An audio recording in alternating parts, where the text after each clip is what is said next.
তো ভিডিও ক্যামেরার মধ্যে আলা।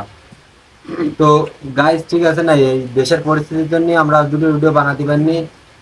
এরপরে আচ্ছা আমরা কি মানে আমরা এর জন্য দুঃখ প্রকাশ করতেছি। এরপরে তো আমরা রেগুলার ভিডিও বানাবো, ভালো ভালো ভিডিও বানাবো। এই সজীব শুনে যা তো। আসতে দাঁড়াও গাইস, একদম মিথ্যে কথা গাইস। ওর দোষে আমরা ভিডিও বানাতে আসি না, আমাকে উল্টো পাল্টা ক্যারেক্টার প্লে করায় গাইস। ওর জন্যই আমরা ভিডিও বানাতে আসি না। আমাকে আগের দিন কয় কি ন্যাংটা নাচতি কোন গাইছে কি সহ্য করা যায়?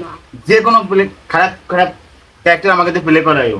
আমাকে জম্মের মারে, এরকম এরকম কেন মারে, এরকম ঘুষু মারে, মাঝে মাঝে তো চুল ধরে টানিয়ে নিয়ে আসে। চুল সিরিয়াল আছে গাইস, মাসে মাসে আমার তো চুল কত বড় ছিল, কুম করে বেলা পিঠ মিট ব্যথা হয়ে যায় গাইস। না এমনি ভালো ভালো কথা বলছিলাম, আমরা ভিডিও বানাবো। এরপরে তো ভিডিও বানাবো না গাইস আমরা ভিডিও বানাবো, ভালো ভালো গাইস ভিডিও বানাবো। ভিডিও আগুন ধরাই দেবো আমরা এবার, ঠিক আছে?